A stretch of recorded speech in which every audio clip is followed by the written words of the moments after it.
Hello friends, welcome to our channel study smart. आज इस video में सिर्फ एक वीडियो में हम भारत के संपूर्ण इतिहास को या पूरे संपूर्ण इतिहास की एक तरीके से समरी को जानेंगे।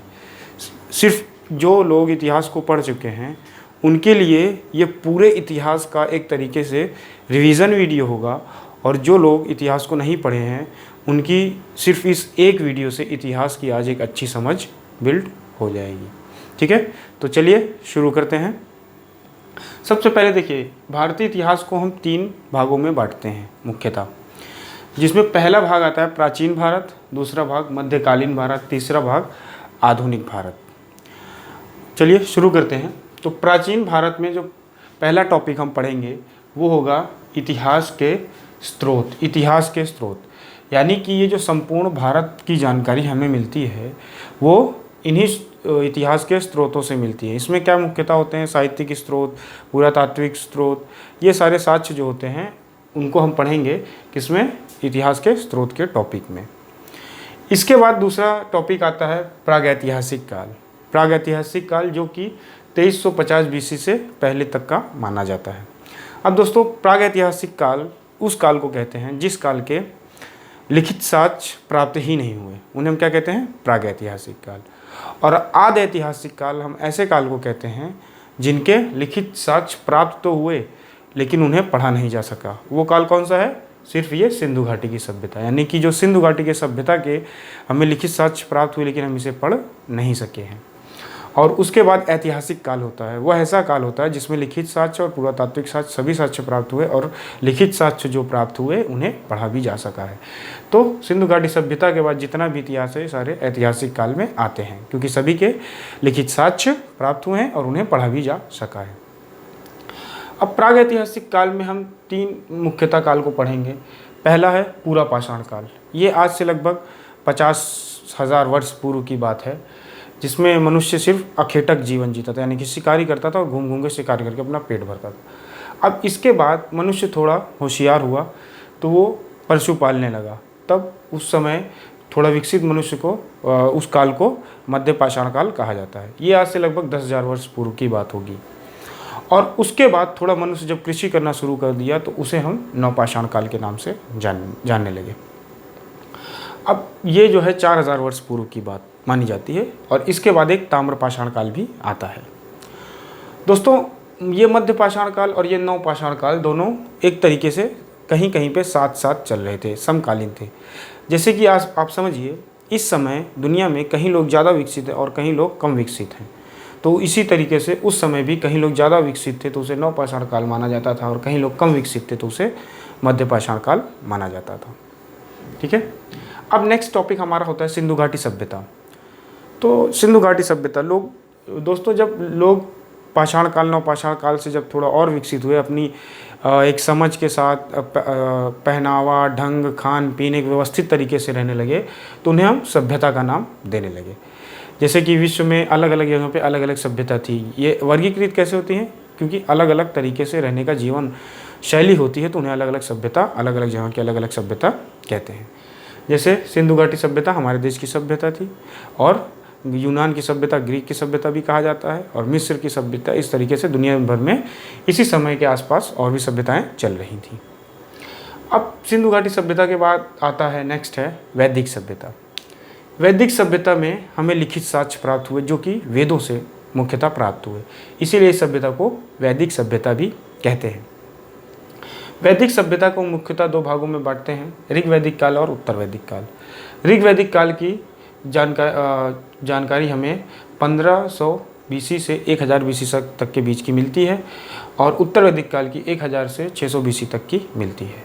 इसी उत्तर वैदिक काल की शुरुआत में हमें लोहे की खोज या लोहे की प्राप्ति या लोहे की समझ मनुष्य को हुई, और इस समझ ने मनुष्य के जीवन में एक अलग सी क्रांति और एक अलग सा विकास लाना शुरू कर दिया, जिससे मनुष्य लोहे के हल और लोहे के औजार बना के तेज़ी से आगे बढ़ना शुरू किया और डेवलपमेंट की ओर बढ़ता अग्रसर हो गया। अब देखिए, इस वैदिक सभ्यता में जो धर्म था वो बहुत बड़ा रोल निभाता था, यानी कि धर्म जो था वो सबसे मुख्यतः जीवन का मुख्य भाग था। अब धर्म में इतने आडंबर आ जाने की वजह से नए नए धर्मों का उदय होना लाजमी था। तो जब वैदिक काल अपने चरम पे था, उत्तर वैदिक काल अपने चरम पे था, तो उसी समय लोगों ने आसान धर्मों को अपनाना अच्छा समझा। और वो जो प्राचीन आसान धर्म थे वो प्रमुखतः जैन धर्म, बौद्ध धर्म, शैव धर्म, ईसाई धर्म, वैष्णव धर्म और इस्लाम और पारसी, इस तरीके के धर्म हुए। उसके बाद दोस्तों वैदिक सभ्यता में जो लोग थे वो कबीलाई जीवन जीते थे, अपना बड़े कबीला जीवन जीते थे और जनपदों में राज व्यवस्था होती थी। अब वैदिक सभ्यता के बाद जब मनुष्य थोड़ा विकसित हुआ तो वो अपने जनपद का विस्तार करके महाजनपद में बदलने लगा। इसी क्रम में भारत में 16 महाजनपदों का उदय हुआ। ये समय था 6ठी शताब्दी ईसा पूर्व का। अब इन 16 महाजनपदों में से एक जो था वो मगध, एक बहुत विशाल और सबसे शक्तिशाली महाजनपद निकल के आया। और मगध के जो संस्थापक हैं वो बृहदत्त माने जाते हैं। और इस मगध पे क्रमशः 3 वंशों ने राज किया। पहला जो वंश था वो था हर्यक वंश, जिसका राज काल था 544 से 412 बीसी और जिसके संस्थापक थे बिंबिसार। हर्यक वंश के बाद आता है शिशुनाग वंश, जिसका कालखंड था 412 से 344 बीसी। इसके संस्थापक शिशुनाग थे। इसके बाद आता है नंद वंश, जिसका कालखंड था 344 से 324 बीसी और इसके जो संस्थापक थे वो महापद्मनंद थे। और इसी नंद वंश के अंतिम शासक घनानंद के समय, अब देखिए ये जो मगध था ये बिहार में केंद्रीकृत था और भारत में मध्य में उसकी पकड़ थी, लेकिन पश्चिम उत्तर तरफ मगध की पकड़ नहीं थी। तो पश्चिम उत्तर तरफ विदेशी आक्रमण हो रहे थे। और विदेशी आक्रमण ये देखिए, जो सिकंदर का आक्रमण है 326 में हुआ, भारत में 326 में हुआ। लेकिन इससे भी पहले 6ठी शताब्दी ईसा पूर्व में, यानी कि 516 के आसपास ईरान का आक्रमण हुआ, ईरानियों का, जिसमें साइरस प्रथम ने आक्रमण किया और वह असफल रहा।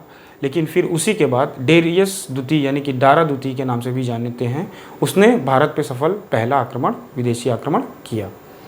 तो ये 6ठी शताब्दी ईसा पूर्व की बात है।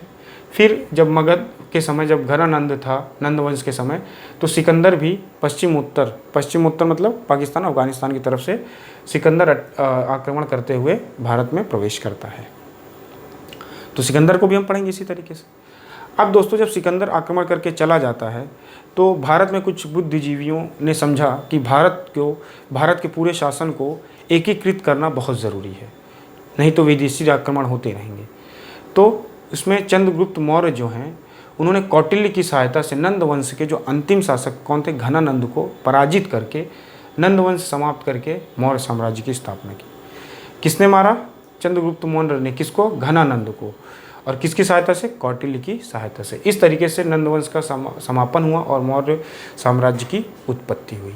अब ये मौर्य साम्राज्य जो है भारतीय इतिहास का एक बहुत विकसित और बहुत ही ज़रूरी काल माना जाता है। इस मौर्य साम्राज्य का जो कालखंड है 322 से 185 बीसी का कालखंड है और इसके संस्थापक आप समझ ही चुके हैं, चंद्रगुप्त मौर्य हैं। और इसका चंद्रगुप्त मौर्य का शासनकाल 322 से और 298 बीसी का रहा। और चंद्रगुप्त मौर्य के बाद उनके उत्तराधिकारी बिंदुसार 298 से 273 बीसी तक राज किए और बिंदुसार के बाद इनके उत्तराधिकारी अशोक 269 से 232 ईस्वी तक राज किए। अब आप देख रहे होंगे कि बिंदुसार 273 में अपना राजपाट खत्म कर लेता है, लेकिन अशोक का राजपाट 269 में शुरू होता है। तो आपको कुछ समय का गैप दिख रहा होगा। तो इस गैप का जो कारण है ये माना जाता है कि बिंदुसार के कुछ पुत्रों में सिंहासन के लिए संघर्ष चला, जिसमें अशोक जीते और इसी संघर्ष में थोड़ा समय लग गया। अब अशोक के बाद हम पढ़ेंगे दशरथ, जो कि अशोक के पौत्र थे, और दशरथ के बाद हम पढ़ेंगे बृहदत्त, जो कि मौर्य वंश साम्राज्य के अंतिम शासक हुए। अब मौर्य साम्राज्य के बाद जब मौर्य का धीरे धीरे पतन हो गया तो मौर्योत्तर काल के उसके बाद के काल को मौर्योत्तर काल के नाम से जानते हैं और जिसे ब्राह्मण साम्राज्य भी कहा जाता है। माना जाता है कि मौर्य साम्राज्य में जैन बौद्ध धर्मों का अधिक विकसित हो रहा था, तो ब्राह्मण इससे क्रोधित होकर विरोध करके अपने हिंदू धर्म को बढ़ावा देने के लिए ब्राह्मण साम्राज्य शुरू किया। और इस साम्राज्य में 3 वंश हुए, जिसमें पहला वंश था शुंग वंश और जिसके संस्थापक थे पुष्यमित्र शुंग। और इस वंश का जो शासनकाल हुआ 185 से 73 बीसी का शासनकाल हुआ। और शुंग वंश के बाद आता है कण्व वंश। इस कण्व वंश के संस्थापक वासुदेव माने जाते हैं और इसका शासनकाल 73 से 30 बीसी का माना जाता है। और कण्व वंश के बाद अब देखिए, ये शुंग वंश और कण्व वंश ये मौर्य साम्राज्य के आसपास यानी मगध के आसपास भारत के केंद्र में थे, लेकिन ये जो सातवाहन वंश है ये दक्षिण की ओर मतलब केंद्र से थोड़ा नीचे की ओर था, यानी कि कृष्णा नदी से ऊपर और मगध उगध से थोड़ा नीचे, बीच में ये राजवंश चल रहा था। सातवाहन वंश के जो संस्थापक थे वो शिमुक थे और ये जो वंश था ये शुंग वंश से पहले शुरू हुआ और ये दूसरी शताब्दी ईस्वी तक ये चला। अब मौर्योत्तर काल के बाद ये जो भारत देश है वो आप देख रहे हैं कि छोटे छोटे राज्यों और छोटे छोटे राजवंशों में बंट गया था।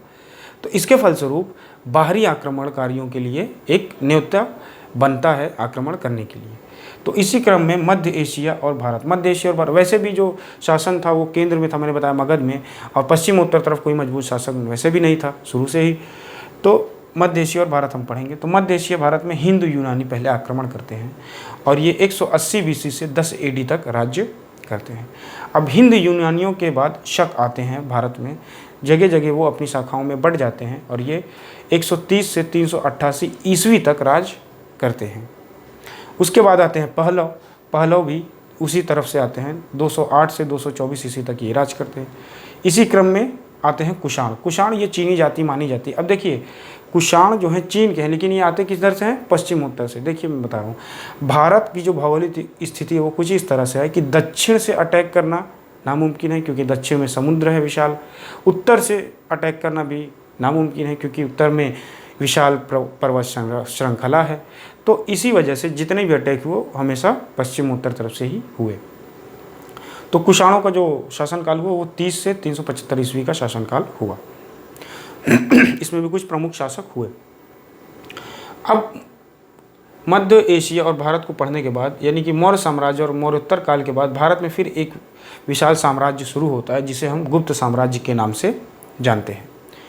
इस साम्राज्य का जो शासनकाल हुआ 240 से 6ठी शताब्दी ईस्वी तक का शासनकाल रहा और इसके जो संस्थापक हुए वो कौन हुए? श्री गुप्त हुए।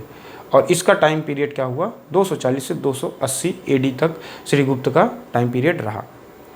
अब गुप्त साम्राज्य धीरे धीरे पतन हुआ। उसके बाद आता है गुप्तोत्तर काल। गुप्तोत्तर काल यानी कि पुष्यभूति या वर्धन वंश के नाम से भी जाना जाता है। गुप्त ये भी एक विशाल साम्राज्य था, लेकिन ये गुप्त साम्राज्य की तरह विशाल नहीं था, लेकिन एक अच्छा साम्राज्य था और ये 7वीं शताब्दी ईस्वी तक का समय का शासनकाल रहा।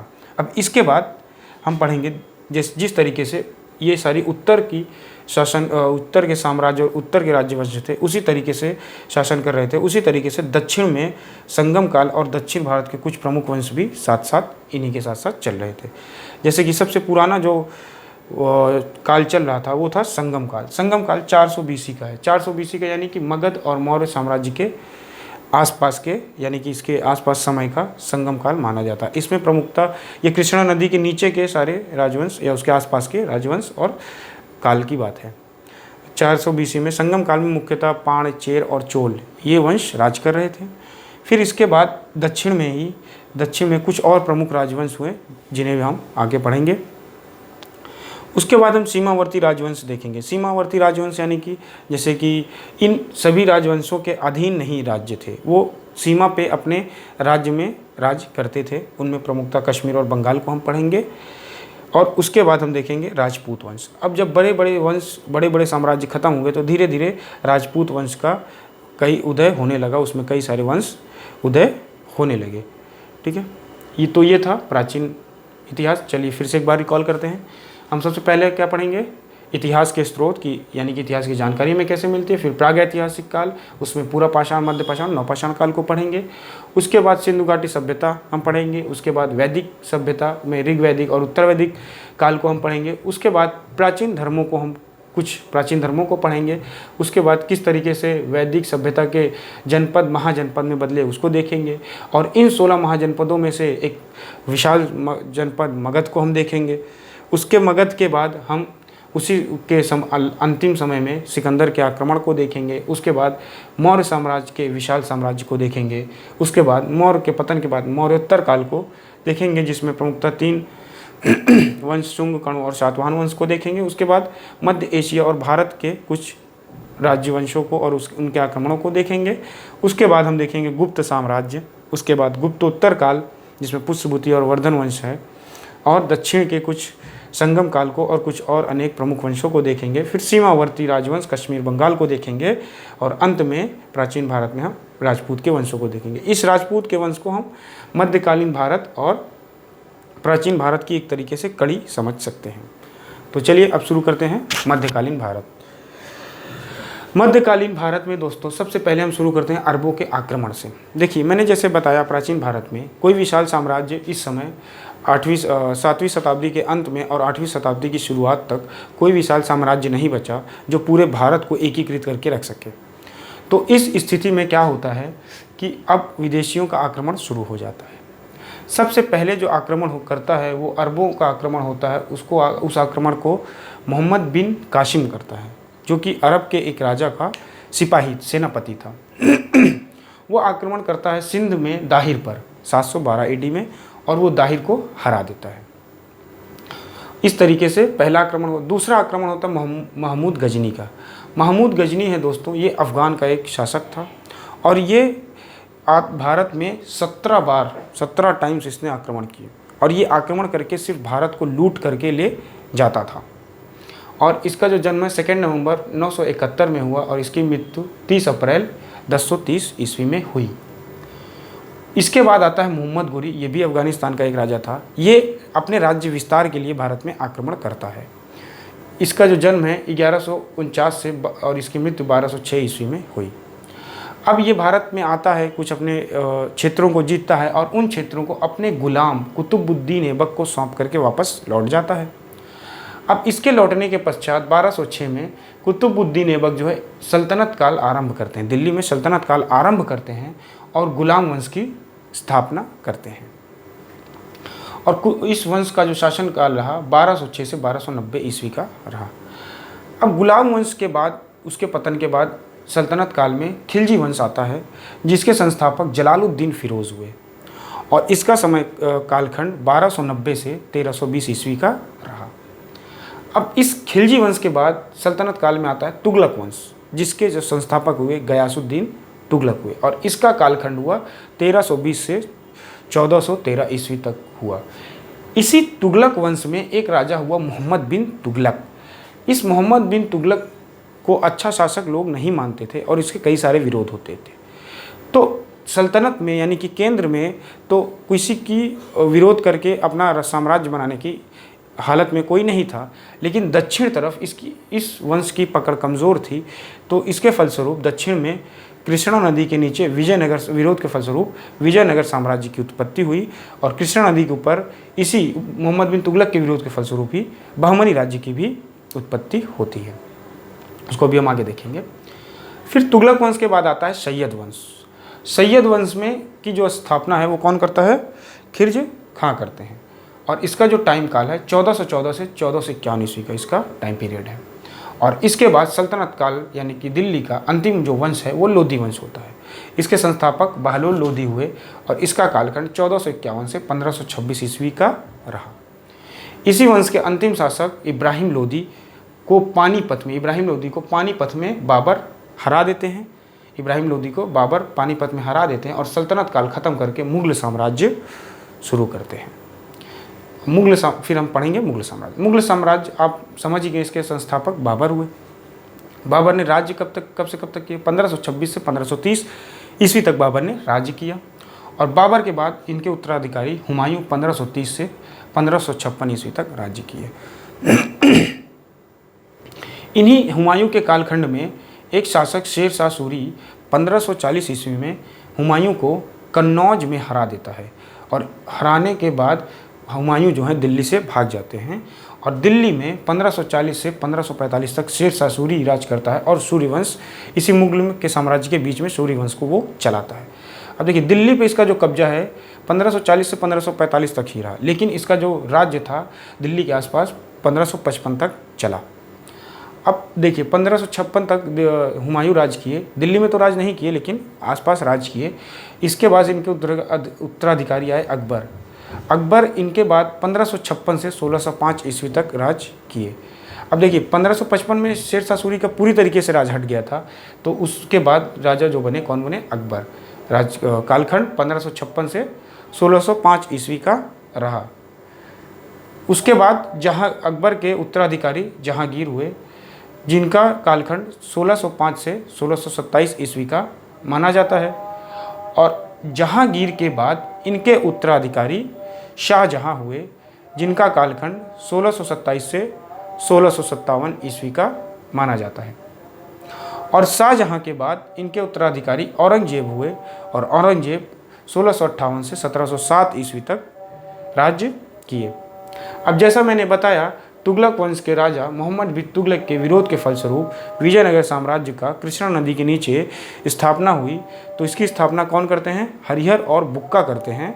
और ये किस वंश की स्थापना करते हैं, ये संगम वंश की स्थापना करते हैं। कहाँ पे करते हैं, कृष्णा नदी के नीचे करते हैं। और ये जो वंश है इसका कालखंड क्या हुआ, 1336 से 1485 ईस्वी का इसका कालखंड रहा। और संगम वंश के बाद आता है विजयनगर साम्राज्य में सुलू वंश। सुलू वंश के जो संस्थापक हुए वो कौन थे, नरसिंह सुलू। और इनका जो कालखंड है 1485 से 1505 ईस्वी का इसका कालखंड रहा। तुलु वंश के बाद आता है, सुलू वंश के बाद आता है तुलु वंश। इसके संस्थापक वीर नरसिंह तुलु। देखिए यहाँ पे नरसिंह सुलू और यहाँ वीर नरसिंह, ठीक है। और इसका जो इस वंश का कालखंड 1505 से 1570 ईस्वी का रहा। तुलु वंश के बाद आता है अरवीडू वंश। अरवीडू वंश के जो संस्थापक हुए वो तिरुमल थे। और इस वंश का कालखंड 1570 से 1650 ईस्वी का रहा। अब जैसे कृष्णा नदी के नीचे ये साम्राज्य चल रहा था, तो कृष्णा नदी के ऊपर ये राज्य चल रहा था।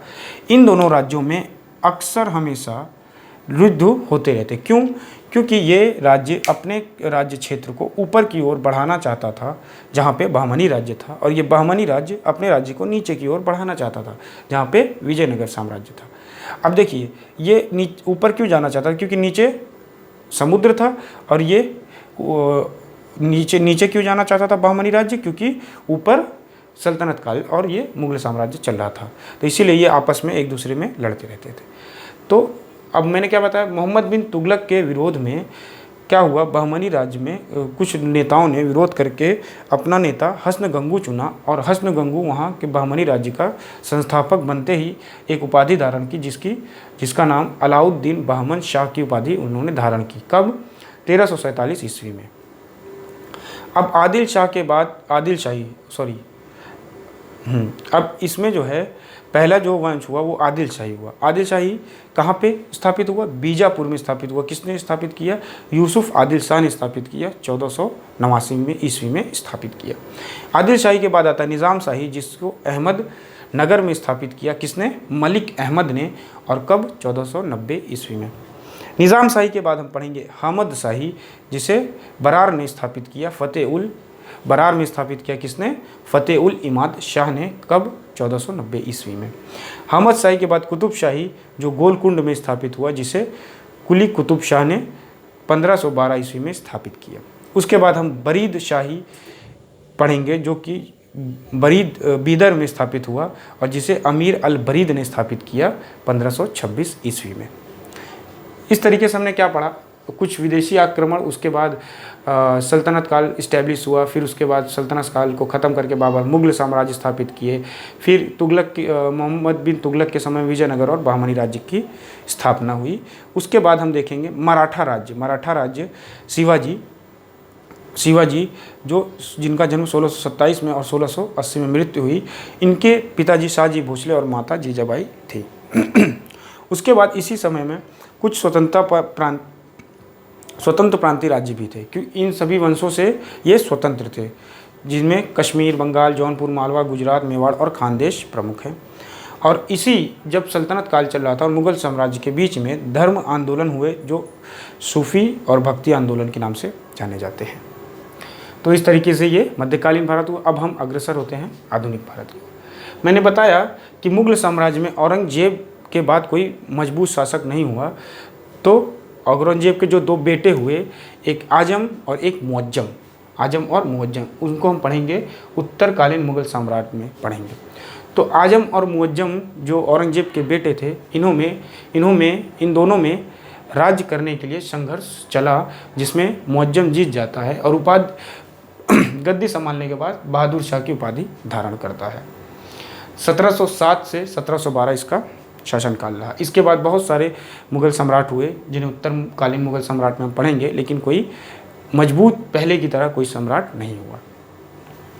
अब देखिए, भारत में जब स्थिति ऐसी आ गई, कोई मजबूत सम्राट नहीं था, तो अब विदेशी कंपनी, इंग्लैंड की यूरोपीय कंपनी के लिए भारत में अपने पैर जमाने के लिए स्वर्णिम अवसर बनता है।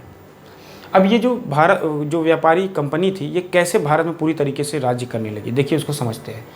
यूरोपीय व्यापारी कंपनी के आगमन से देखिए, सबसे पहले आपने सुना होगा कि भारत की खोज किसने की, आपने अक्सर सुना होगा कि भारत की खोज किसने की। तो देखिए, भारत की खोज नहीं हुई है, भारत तो पहले से था, लेकिन कुछ लोगों को पता नहीं था कि भारत जैसे सोने की चिड़िया जैसे देश भी दुनिया में एग्जिस्ट करता है। तो वास्को डी गामा जो हैं एक व्यापारी थे, जो नाविक समुद्री रास्ते से व्यापार करते थे देश विदेश घूम के। तो ये किसी तरीके से कालीकट केरल में भारत पहुंचते हैं। कब पहुंचते? 17 मई 1498 ईस्वी में व्यापार करने के लिए। अब ये जब भारत आते हैं, ये यहाँ व्यापार करते हैं, बहुत सारा धन उन लेके जाते हैं, तो ये जाके ये सारी बातें अपने देश में बताते हैं, यूरोप में, तो जिससे वहाँ के और लोगों को इच्छुक होते हैं व्यापार करने के लिए। तो काफ़ी लोग वहाँ से फिर आते हैं व्यापार करने के लिए, कंपनी भी यहाँ आती है व्यापार करने के लिए। तो ये लोग आते व्यापार करने के लिए हैं, लेकिन बड़े साम्राज्य और मजबूत साम्राज्य ना होने की वजह से धीरे धीरे कब ये पूरे भारत पे अपना कब्जा जमा लेते हैं, ये उस समय कोई समझ नहीं पाता है। ठीक है, अब देखिए ये कब्जा कैसे जमाने लगे, ये हम यहाँ से पढ़ना शुरू करेंगे। बंगाल पर अंग्रेज़ों की आधिपत्यता से, यानी कि सबसे पहले इन्होंने बंगाल पर अपना आधिपत्य बनाया। तो कैसे, कब किया? 23 जून 1757 ईस्वी में अंग्रेजी कंपनी ने अपना आधिपत्य करना शुरू कर दिया। अब ये कब हुआ? प्लासी का युद्ध आपने नाम सुना होगा। प्लासी का युद्ध जो था वो सिराजुद्दौला जो बंगाल के नवाब थे उनमें, और रॉबर्ट क्लाइव जो उस समय जनरल थे अंग्रेजों यूरोप कंपनी के। अब ये जो रॉबर्ट क्लाइव है, इनकी मदद कौन करता है? मीर जफ़र, जो कि सिराजुद्दौला का आदमी था, और ये रॉबर्ट क्लाइव की मदद करके सिराजुद्दौला को पराजित कर देता है। इस तरीके से अंग्रेजी कंपनी अपनी पहली आधिपत्यता शुरू कर देती है। इस तरीके से धीरे धीरे वो पूरे भारत में कब्जा कर लेते हैं। अब जब भारत कब्जा कर लिया था, तो उसी में हम सिख और अंग्रेज़ों के आंदोलन को देखेंगे। सिखों के जो प्रथम गुरु नानक थे, और सिख और अंग्रेज़ के आंदोलन देखेंगे, मराठा के कुछ युद्धों को देखेंगे, ये सब भी हम देखेंगे। फिर देखिए, जब भारत पर कंपनी का राज्य चल रहा था, तो वो अपने राज्य को चलाने के लिए भारत में गवर्नर जनरल रखने लगे। तो गवर्नर जनरल में सबसे पहले जो गवर्नर जनरल हुए वो रॉबर्ट क्लाइव हुए। रॉबर्ट क्लाइव जिन्होंने सिराजुद्दौला को हराया था। अब रॉबर्ट क्लाइव जो पहली बार जब गवर्नर जनरल बने, तो वो 1757 में बने। कब तक? 1760 के लिए। फिर वो दोबारा गवर्नर जनरल बनते हैं 1765 से 1767 ईस्वी के लिए, ये दोबारा गवर्नर जनरल बनते हैं। ये तो पहले गवर्नर जनरल हो गए। फिर आते हैं, हम एक बार इसमें देखते हैं लास्ट गवर्नर जनरल, आखिरी गवर्नर जनरल कौन थे? Lord Mountbatten. इन्होंने ही भारत और पाकिस्तान को कागज़ पे अलग किया था। मार्च 1947 में ये गवर्नर जनरल बनते हैं, यानी कि आज़ादी से कुछ महीने पहले, और जून 1948 ईस्वी में ये गवर्नर जनरल के पद से हट के इंग्लैंड अपने देश वापस चले जाते हैं। तो आप देख रहे होंगे कि ये कुछ आज़ादी के बाद भी यहाँ थे। क्यों? क्योंकि आज़ाद होते ही हमारे पास अपनी राज्य व्यवस्था नहीं थी, तो गवर्नर जनरल ही हमारे लिए काम करते थे। ठीक है, अब गवर्नर जनरल के बाद हम पढ़ेंगे 1857 की क्रांति। 1857 की जो क्रांति है दोस्तों, वो 29 मार्च 1857 में हुई। इस क्रांति के जो मुख्य पात्र थे वो मंगल पांडे हुए, जो कि बैरकपुर के अंग्रेज़ों के एक छोटे से सिपाही थे। इन्हीं के विद्रोह से ये क्रांति शुरू हुई। अब देखिए, इन्होंने 29 मार्च 1857 में क्रांति शुरू की, और 8 अप्रैल 1857 में इनको सूली पे चढ़ा दिया गया। देखिए, जब इनको सूली पे चढ़ा दिया गया, तो भारत में एक अलग तरीके की क्रांति की लहर दौड़ उठी, और उस क्रांति में अपने लीडर बहादुर शाह जफ़र, यानी मुगल साम्राज्य के अंतिम शासक को चुना। क्रांति सफल नहीं हुई, लेकिन एक तरीके से इस घटना ने भारत में आज़ादी के लिए एक अलग सी होड़ शुरू कर दी। उसके बाद हम देखेंगे भारत का स्वतंत्र संघर्ष और आंदोलन प्राप्ति, यानी कि भारत किस तरीके से स्वतंत्रता के लिए संघर्ष किया और किस तरीके से उसने अपनी आज़ादी प्राप्त की, फिर उसके बाद किस तरीके से अपनी राज्य व्यवस्था बनाई। तो चलिए दोस्तों, आज इस वीडियो में इतना ही। अब जो नेक्स्ट वीडियो होगा इसी पूरे टॉपिक से क्वेश्चन आंसर मैं उठाऊंगा, यानी कि पूरे इतिहास से जो मोस्ट इम्पॉर्टेंट क्वेश्चन आंसर्स हैं उनका मैं वीडियो बनाऊंगा, फिर उसको देखेंगे। तो आज के लिए इतना ही दोस्तों। मेरे चैनल को लाइक कीजिए अगर वीडियो अच्छा लगा हो तो, और सब्सक्राइब कीजिए और शेयर कीजिए। प्लीज़ कमेंट्स भी कीजिए आपकी जो भी राय हो। ठीक है, बाय।